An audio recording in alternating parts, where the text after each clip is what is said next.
Hello. Hi. Hi, you got a dog there, huh? Well, yeah, I know this isn't it's like like a call for sympathy or anything. We I made a miscalculation because he's kind of new to the family, Oh, I and see. Oh, what a lovely and he dog was he is. starting, and my partner left for a few hours, Okay. Uh-huh. but he's doing okay. So I apologize in advance Don't if worry, it's fine. if he joins us. Don't worry. If he barks, will he bark? Yeah. No. Okay. Over the years while I've been doing this interview podcast thing, there have been a lot of dogs, and living in the Cool. or the Oh. Can you uh, hear me? yeah, oh, perfectly. Oh, good, good, good. Yeah, Okay, yeah, you good. sound great, Neil. So Can I where are you now? Whereabouts I'm are in, you? I'm about 100 miles north of New York City. I'm in the Hudson Valley. Oh, lovely. How Yeah, it's lovely. really beautiful up here. And Hmm. behind the computer, behind is the back, and I can look at the trees and the backyard garden, and it's really nice. It's Oh, beautiful, yeah. Where are you? Oh, I'm in Ireland. Yeah, yeah. You're in I'm in Dublin. Dublin. A place called Dalkey, you know? Yeah. Yeah, No, nice I place. don't, but I would. It's been a lifelong goal or a dream Okay. Yeah, to I should visit. come.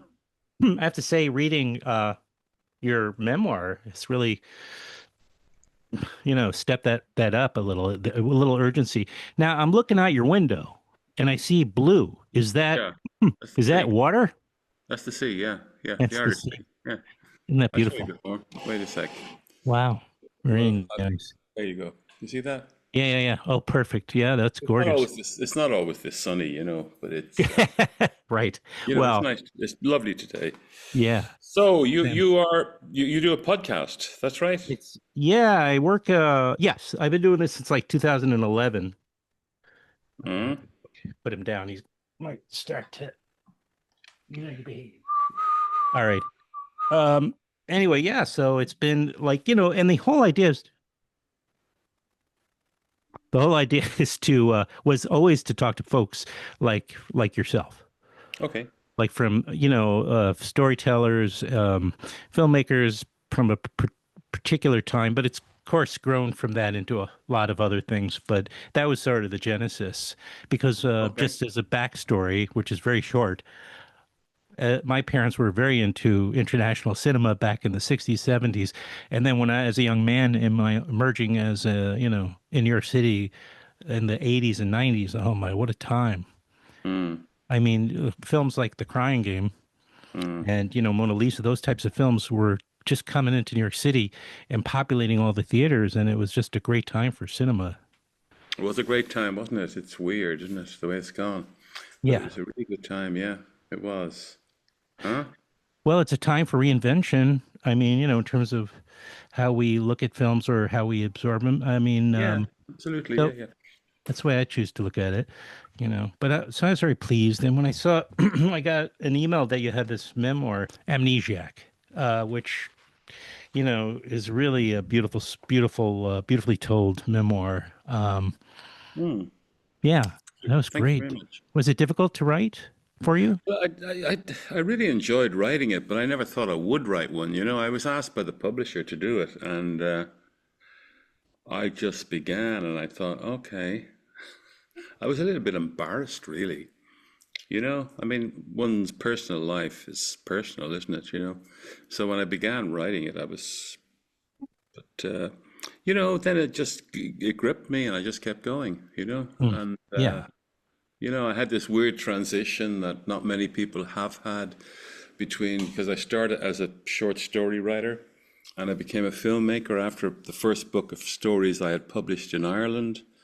Night in And Tunisia.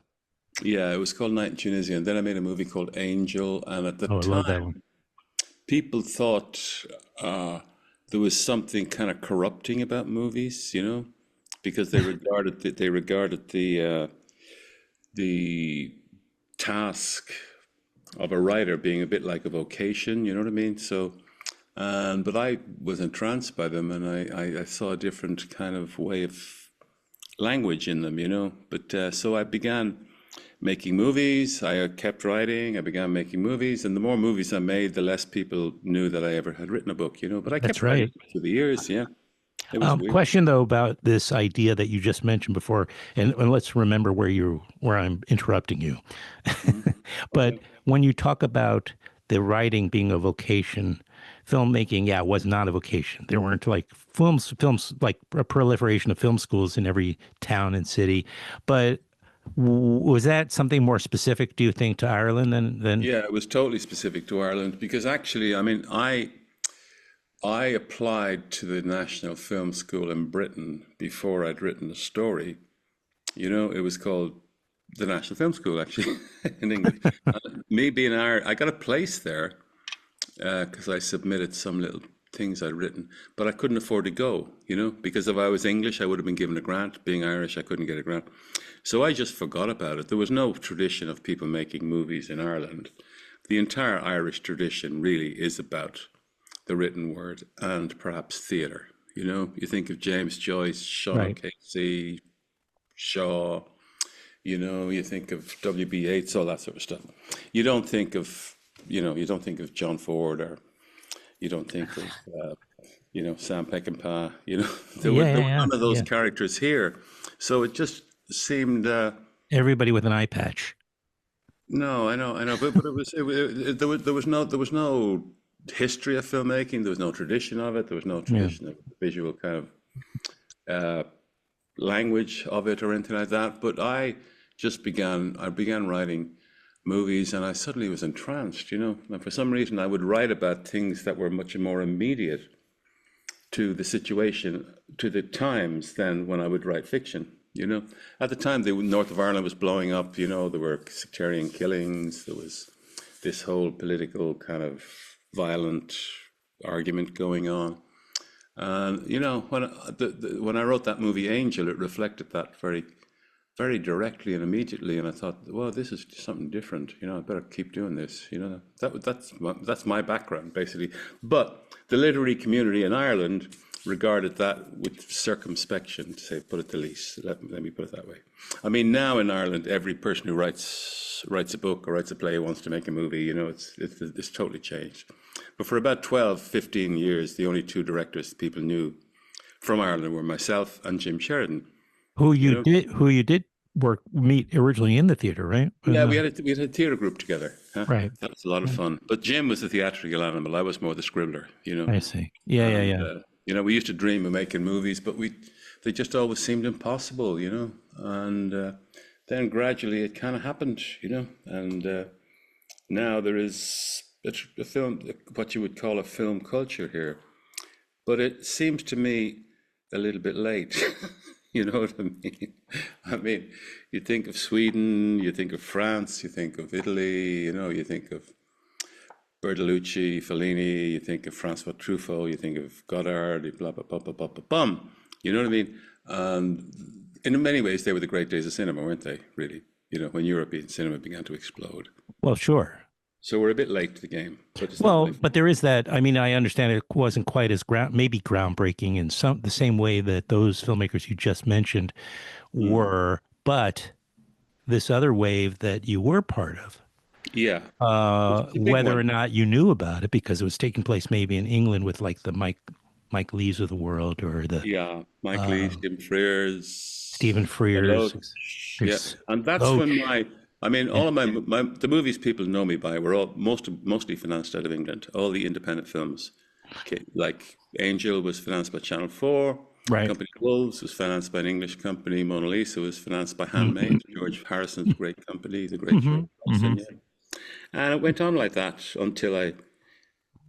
until Hollywood got there. I'm not saying it was easy, but it's a beautiful story. I love What's that? that. I love that what you just described. I don't know that it was so romantic and beautiful to you during those years trying to figure out how to do it, but you know, the way you describe those Mm, putting together making those films when there really wasn't the infrastructure. mm, That is a great it sounds Yeah. great to Well, somebody who it loves was film. actually it was kind of spectacular. I'd write one Yeah. movie, I'd be writing one movie, I'd be directing it. When I'd be editing it, I'd be writing another, and there always seemed to be an appetite for what I would do. Do you understand Hmm. what I mean? People would say, "What do you want? What are you doing next? Show me that." Yeah. And now that seems to have vanished. I mean, it's so difficult for independent filmmakers even to survive, And each movie that comes out seems the achievement in itself, doesn't it? In a strange way, I went to see that Bradley Corbett film. What was it called? The Brutalist. Yes, the brutalist, right? His name Bradley Corbett. Yeah, of course. I've had him on here a couple of Yeah, yeah, earlier yeah. on in his career. I don't know if I can get him now, but I got him a couple of times years Yeah, ago. but the effort, it seemed, I mean, what a wonderful movie it was, the first 2 hours of it anyway. But it seems like the effort to make the movie becomes the story in a strange way, that kind of thing, which to me is Yes. sad, because, people who are at the start of their careers, they should be dreaming things up. And if they're realizing one thing they've been dreaming, they should be dreaming something else. It should be just a continuous process. Yeah. It's not. Um, well, I got it when I read this over the summer, actually, Yeah. Amnesiac, a memoir. I was actually, not to brag, but I was sitting by the seaside myself, or in Denmark, and up in Jutland, Okay. and my happens to be Danish, and so I was at her family's place, and it was what a great place to read this book, and I realized reading it, I had not seen Angel ever, and I was able to correct that while I was staying there, and I Yeah. just was transported back to that time that what I was talking about earlier, when I was a young man myself and seeing your films. But Hmm. so it was like a gift not having seen it. Sometimes when Okay. I talk to somebody and I mention one of my favorite films and they have not seen it, I'll be, oh, you're so lucky.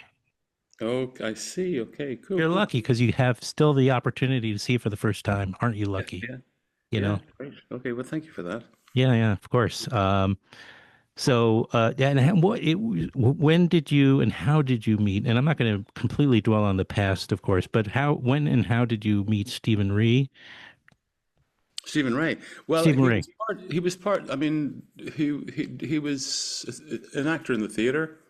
He right? was part of. Dublin was a very small city. The kind of bohemian community of it is very small. I saw him in some productions in the theater in London. I saw him on the stage in the Abbey. He Okay, always struck me as an actor who had a very cinematic quality, and I don't know why that is. Perhaps there was a kind of a watchfulness to him. And when I wrote that movie, the first movie, Angel, I showed Stephen the script, and it became a very intimate engagement. Do you understand what I mean? It's very hard. Because at the time, I played the saxophone in a band to make money. And hmm. I didn't make a lot of money, and I never became a very good saxophone player, but. So, Thank he goodness. he used my saxophone. It became a very intimate kind of. He explored the character in a way, almost like it was an alter ego of myself, that kind of thing. So it became an Yes, engagement, really. right, And I made another movie called Company of Wolves, and he had a small part in that. Turned him into a wolf, right. and I then, when I came to make the movie that people know me most for, I suppose, is The Crying Game. I kind of really wrote that with Stephen in mind, really. Hmm. It's become that kind of relationship. So I was lucky enough to have an actor who was also an interpreter, and a kind of a critical voice at the same time. Yeah. Mm. Well, it was an instinct. Can you pivot just back a little bit because the background light is starting. It's a little bit. It keeps What do you want me to hitting. do? Yeah, This like way? that. No, the other way. Yeah, the other way. Yeah, Oh, perfect. Yeah. sorry. Okay. No, no, Yeah. don't. Okay. That's great. It's just a little distracting because Yeah. the Okay. light keeps playing with the I with get us. it. Yeah. Yeah. Yeah. No, I mean, you were just leaning on instincts there with Stephen Ray and having a sense about that, you could that he would Yeah. Well, be. he's like he's one of the great actors, I think, He and I would like totally. to do one or two more things with him, before we both expire. If I can get somebody to finance them. Exactly. Yeah, I'll try. Well, you revisited that theme in Angel. I caught up with one I had, the Brave one, which I know is completely on the other side of the spectrum in terms of the Mm. infrastructure issue, but you kind of revisited that with Jodie Foster, right? I suppose I did in a way, yeah. I mean, I suppose I did. It's like, I mean, Jodie sent me that film, that script, and she wanted me to do it, which is why I did it, really. And to me, it was interesting seeing a woman's descent into into the compulsion of violence in the same way that Stephen Ray did in Angel, I suppose. Yeah. And yeah, I did revisit it in that way, then. Do you know do you know the guy that she shoots um in the first in the I guess Delhi, but um Yeah, Larry Fessenden? Larry Fessenden, You he know, died, didn't he? Did what? he? Is he still alive? Larry's alive and well. Yeah, I work with the Woodstock Film Festival, which just took place this past weekend up here. Oh, he's a fascinating guy. No, I'm thinking of the other wonderful actor who played the cop, uh, Nicky Katz, who's no longer with us. Yeah, Oh, oh, yeah, that's too bad. yeah. He's not, no. But No, no, Larry Larry was just I don't think he had more than a couple of lines, but he was, didn't. No, I didn't know he was in that one. So I've spent a lot of time, excuse me, time with him over the years. So no. I would have teased him sooner about the fact that Jodie Foster shot him, but it was my introduction to that. Okay. Yeah, Yeah. yeah. So it was just to pivot back to the memoir because, I think I'm really going to strongly recommend people pick it up because Mm. um, your style of writing was, I mean, I guess a broad term might be poetic. Do you feel especially in the opening chapters where it's almost like you're obscuring. It's almost cinematic where things are obscured, Mm. intentionally in order to make you work harder and lean further into trying to figure out what you're saying. Like I've not been to that part of the your Oh the no, world. for me it was just about memory, really. Just I mean, my mother was a painter, right. and Yep. so I find it very difficult to disconnect my childhood memories from the paintings she made of the places that we lived in. Do you understand what I mean? I was born in a little place called Ross's Point, which is up in Sligo, and she painted so many uh, Yeah, the bridge and watercolors of the aspects from the little cottage that I was born in that mhm. I find it impossible to separate. And so basically, when I began to write it, I was trying to work out what is real that I remember and what is not real. And Yeah. that became the theme in a way. That's why it's what you call poetic. I don't know, What's but your relationship with nostalgia? Uh, nostalgia. well, or just yeah, thinking. I just find it hard to believe, really, that it's when I remember back to things, it's almost like they happened to somebody else. And the I mean, I was an altar boy when I was a kid. You know, I was I wore a communion suit. You know, Mhm. I grew up in a country that was absolutely dominated by the unreality of the Irish Catholic Church. Which was kind of horrific but rather wonderful at the same time. And I just find it very, very odd to the act of remembering seems like almost the act of observing somebody else that Mhm. lived through what I lived. Do you understand Well, what I there's mean? a theory that, we don't really remember the original, right? We only remember the last time we remembered it. Like that's what we're working from. Is there? I didn't know that That's a theory. theory I've heard recently. Yeah, that Yeah, so that's why memory becomes yeah. trickier as time goes on. No, Um, maybe you're right. but what Yeah. was you said it was partly horrific. I understand that part. That part we kind of get, but what was the flip side of that for you? What was Well, it the was one? innocence, really. Innocence. I mean, when I remember Ireland in the 50s, I remember an incredibly innocent place. And also a incredibly removed place from the broader Western kind of realities.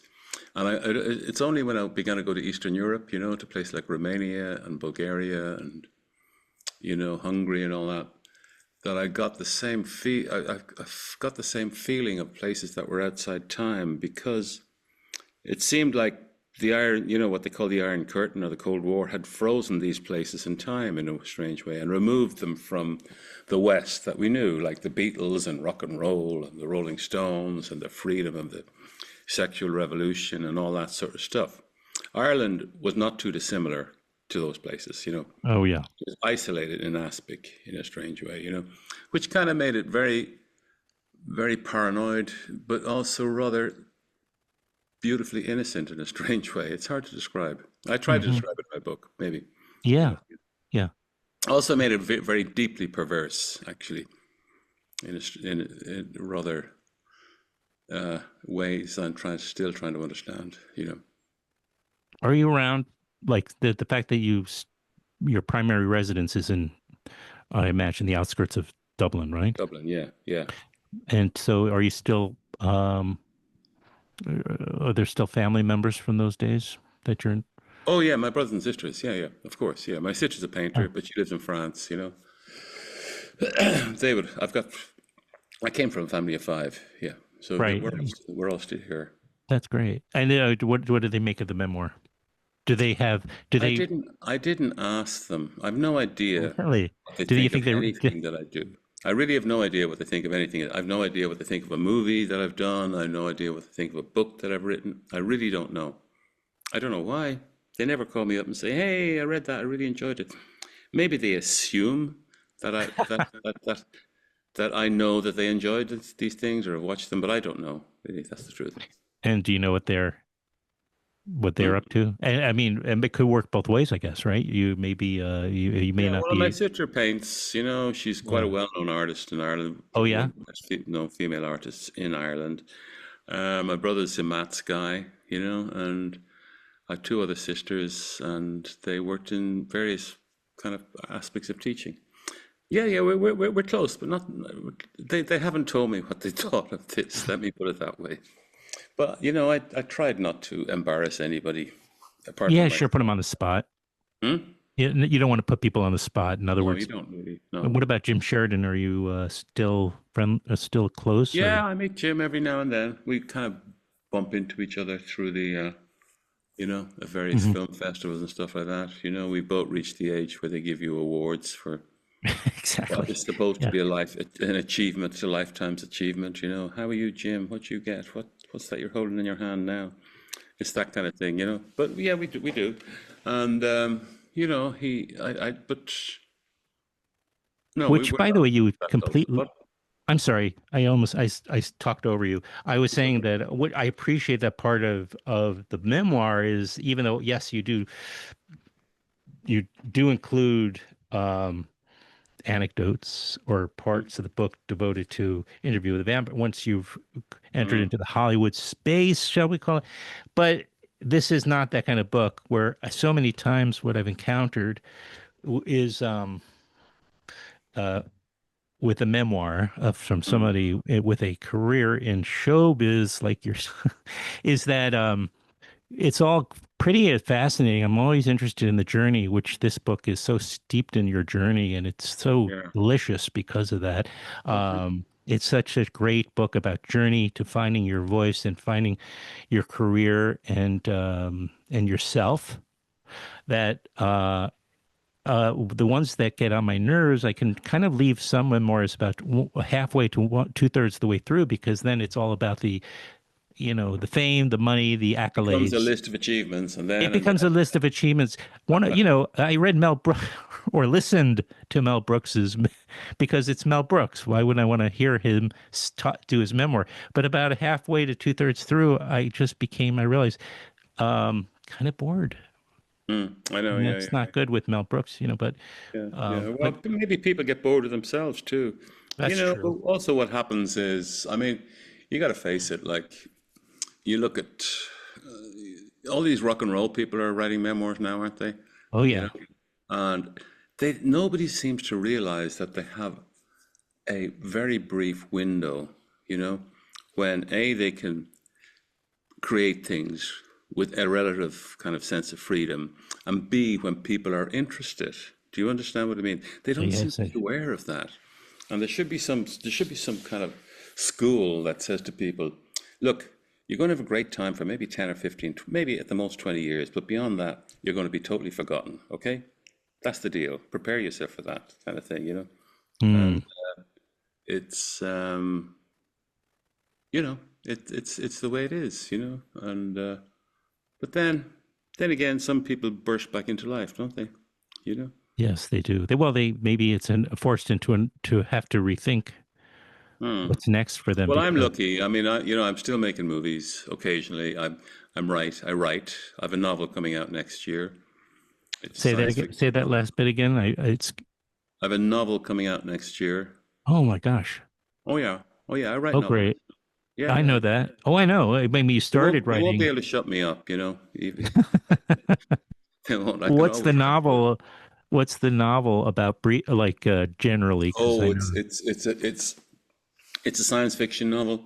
It's called Really? The Library of Traumatic Memory. Yeah, and Yeah. it's set in a remote peninsula in Ireland, and the entire peninsula, all the inhabitants of that peninsula, they test uh, medical products on themselves. Yeah, and it's complicated. It's a futuristic thing where this little corner of the world is run by a medical corporation, basically. Yeah, it's fun. It's fun. It's interesting.